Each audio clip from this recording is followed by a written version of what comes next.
Deus não quer nos fazer esquecer, apagar, soterrar o nosso passado. Deus quer curar o nosso passado. Então a glória de Deus não é negar o que nós vivemos. A glória de Deus é curar o que nós vivemos. Transformar nossas marcas em testemunhos da graça dele, da misericórdia dele, né? Uma das coisas mais impactantes da vida de Paulo era contar o testemunho dele. Quando ele tinha oportunidade, ele contava. Atos 22, Atos 26, ele contava. Eu persegui a igreja. E lógico que isso doía. Eu não sou digno nem de pregar o nome de Jesus. Mas quando ele contava, quando ele mostrava essa marca, era um testemunho poderoso de uma ferida que o Senhor restaurou. Né? Como as feridas curadas, elas são testemunhos de que a vida venceu a morte. Exatamente. Né? De que não foi esquecido no sentido de apagado. Mas foi redimido, foi resgatado, né? E eu acho linda essa imagem do clímax do evangelho na redenção. A redenção é o resgate de algo que estava perdido, né? Não é... é um transplante, vou jogar fora ali, esquece. É uma restauração, isso é maravilhoso. Restauração, né? Essa mensagem é tão central no Evangelho que Paulo chega a nos dizer, e ele quem mais diretamente aborda isso ali em Coríntios, que até o nosso corpo será restaurado. Uma coisa extraordinária, né? Do pó, o que voltou ao pó, voltará às mãos de Deus para ser glorificado, porque é assim que o Senhor trabalha. Sim. Restaurando, né, consertando, renovando. E uma vez eu ouvi você dizendo que a única coisa que glorifica mais a Deus, ou o restaurar glorifica mais a Deus do que o criar. Sim, sim. Porque ele criou e ele podia ter feito um ser humano à prova de queda ou de lesão. Exato. Ou de ferida, né? A restauração, ela manifesta glória para Deus. Eu sempre gosto de... Sabe que eu gosto dos patriarcas, né? E eu gosto de usar eles como exemplo. O nome mais importante da Bíblia depois de Jesus é Israel. O nome do seu pequeno, que seria o nome do meu terceiro se eu tivesse mais... Quem sabe? Depois de Jesus é o nome mais importante da Bíblia. É Israel. E o Senhor poderia dar essa honra de ser o Israel, o nome do povo de Deus, a Abrão. Mas Deus falou, não, esse cara já tá muito... Pela nossa lógica... Tá muito fácil. Vai lhe dar pouca glória. Aí ele transformou Abrão em Abraão. Poderia dar Isaac, que é um menino perfeito. Sim. Aí ele falou, não, isso é tão perfeitinho que nem vou nem mudar o nome dele. Nasceu Isaac, vai morrer Isaac. Aí Deus pega o patriarca mais bagunçado de todos. O mais problemático. Jacó, esse sim. Quanto mais difícil o barro, maior é a glória do oleiro. Que lindo isso. Né? Então é em Jacó que o Senhor transformou Israel, né? É aí que Deus manifesta a glória dele na restauração, né? Deus mandou o primeiro Adão caiu, o Senhor faz um segundo Adão. Né? Uma restauração da humanidade. Né? O templo de Salomão era lindo, o templo, por causa do pecado do povo, foi destruído. Aí Zorobabel está reconstruindo o templo, o povo desanimado. Poxa, isso aí nem se compara. O outro falou, pois eu entrei agora no negócio. E a glória dessa última casa será maior do que a da primeira. Então, o Senhor, ele glorifica o nome dele, né? Quando ele restaura. As nossas feridas, nas mãos de Deus, elas se tornam matéria-prima para a glória dele ser manifesta de um jeito muito mais profundo, sim, mais glorioso, né? E aí exige da gente vulnerabilidade, humildade, sim, coragem de rasgar o Zafanete Paneia que tá inteiro, porque o Zafanete Paneia era soberano ali, né? Era o vice-regente do Egito, que era o império naquela época ali. Poderosíssimo, mas há um José ferido lá dentro. Ele teve que rasgar o Zafanate Paneia para acessar o José ferido. Sim. Então, muitas vezes, a gente tem que ter essa coragem de rasgar o Diogo construído, o Jonatas construído, né? E acessar aquele lugar de vulnerabilidade, de fraqueza, de medo, de pecado, de trauma, e acessar e expor esse lugar, né? E dizer, eu sou José, né? A transformação de Jacó também foi assim, né? Deus perguntando a ele: qual é o seu nome? Qual é o seu nome? E Deus nunca pergunta o nome de ninguém na Bíblia. Ninguém. Deus já chega falando, Moisés. Ele conhece, ele sabe. Antes da mãe dar o nome, ele pergunta o nome. Sabe. Mas ele quer que Jacó exponha, né? Confesse. E a confissão é um processo de trazer o que está no inconsciente para o consciente. Porque Deus não precisa da nossa confissão. Sim. Confissão é para que a gente se conscientize, é para que a gente perceba, é para que a gente traga para a luz, né? De trazer, iluminar o que está no fundo do coração, né? Então, esse é um processo muito interessante, tocando naquele ponto que você falou sobre estar em Cristo e ter que tratar as feridas da alma, especialmente porque estamos em Cristo. As coisas de fato podem ser novas. Exatamente. Por estarmos nele. Exatamente, porque tem um texto maravilhoso que eu gosto, de Pedro. Pedro escreve em 1 Pedro, eu coloco também no livro esse texto, 1 Pedro 1,18, que ele fala assim, que não foi por coisas materiais, com coisas materiais que o Senhor nos resgatou da vã maneira de viver que herdamos dos nossos pais. Ele usa uma expressão grega para resgatar, que é mesmo que libertar. Ou seja, enquanto nós não estamos em Cristo de verdade, nós estamos presos a estruturas que são tóxicas em maior ou menor grau. Pode ser a melhor família do mundo. Sim. O pecado fere. O pecado fere todo mundo. Adão, ele mal pecou, já estava ferindo Eva. É muito interessante isso, né? Automático. Gênesis 2. O Senhor apresenta Eva para Adão pela primeira vez. Ele está apaixonado. Osso do meu osso, carne da minha carne, empolgadão.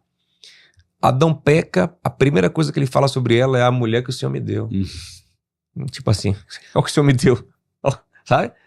Então, desanima, há uma desconexão. Outra coisa interessante é que o texto em Gênesis 2 termina dizendo que ambos estavam nus e não se envergonhavam um do outro. Sim. Era uma conexão plena. O pecado entra, eles se cobrem um do outro. Não é de Deus. Porque quando Deus vem, ele se esconde atrás das árvores, dos arbustos. A princípio, a folha de figueira é para cobrir um do outro. Vergonha, perdeu intimidade, perdeu conexão, separação. O pecado não nos separa apenas de Deus. Nos afasta um do outro. Nos esconde um do outro. Né? Nos deixa desconfiados um do outro. Desconfiança é o contrário da confiança, da fé. E a gente só ama de verdade quando tem fé, porque o amor tudo crê. Né? Então quando a gente para de crer, a gente não consegue mais amar, entregar o coração. Então por que eu tô falando isso? Porque toda família fere. Sim. Eu cito uma psicóloga americana, a Virginia Satir, que ela dizia que as famílias são as fábricas das pessoas. Sim. Mas se a fábrica tiver com a forma errada, ela vai deformar. E em menor ou maior grau, todos nós somos deformados.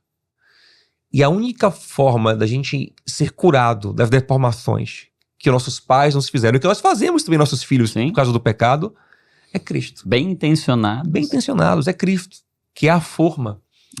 Então, na verdade, Cristo é quem nos chama para questionar.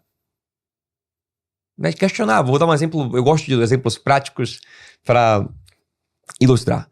Então, digamos que eu sou uma pessoa pouco carinhosa. Na minha família não teve carinho, de pouco diálogo, de pouco contato físico. E para mim isso é normal. Eu cito outro psicólogo, que é o Solomon Asch, que ele fala assim, que numa tribo de canibais, o canibalismo não só é aceito, como é desejado. A gente se acostuma. Sim. A gente se acostuma a qualquer coisa.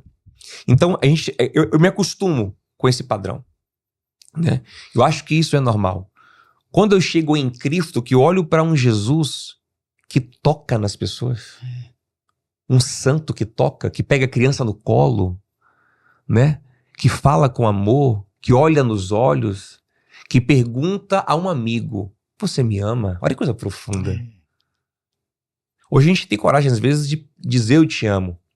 Mas perguntar, você me ama? Olha que coisa profunda, Johnny. Olha que outro padrão. É outro padrão.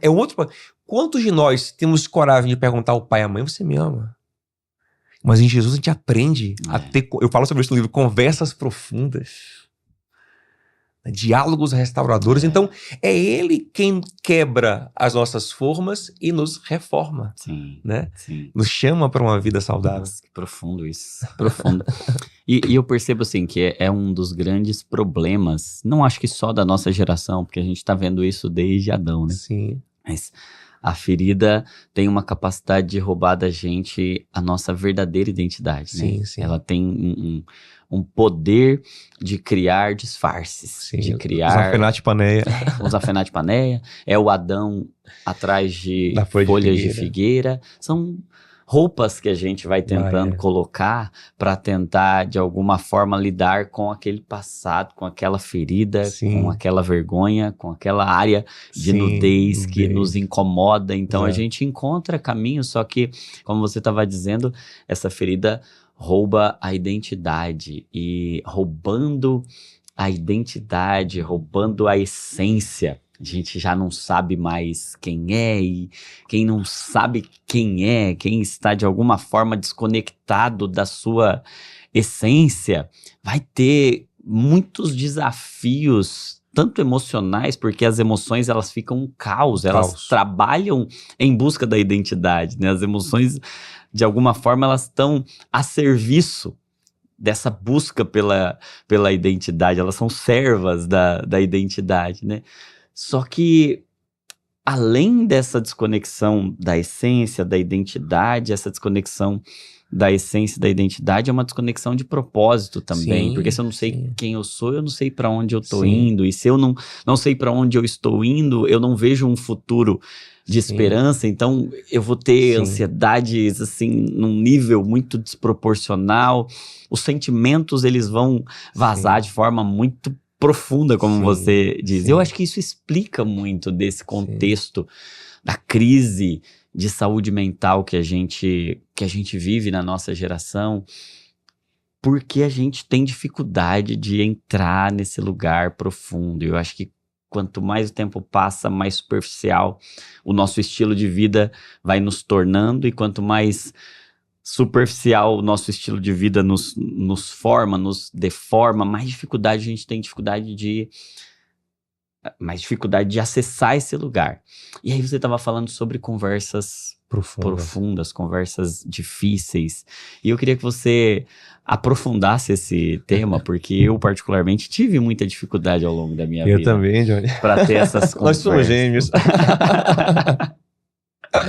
Então, como, por exemplo, alguém que está nos acompanhando agora e está percebendo, poxa vida, eu esqueci realmente uma parte de mim lá atrás, e eu achei que o tempo resolvia, mas eu percebo que não resolveu, e hoje eu me sinto como José, ali vendo sentimentos aflorados e muita coisa desconectada, muita coisa que não faz sentido. E aí, como fazer isso? Em primeiro lugar, eu penso que é bom a gente dar um passo atrás e pensarmos um pouquinho mais sobre essa questão dos padrões que nós recebemos. Porque muitas vezes o silêncio, o não conversar, é um dos mais terríveis padrões familiares que a gente recebe. Sabe? A ferida de José e dos irmãos começa com Jacó preferindo um dos filhos. Mas se você for olhar, Jacó faz isso porque na casa dele também era assim. Isaac preferiu Esaú e a mãe preferiu ele. E Isaac também faz isso porque Abraão preferiu Isaac e dispensou os outros filhos.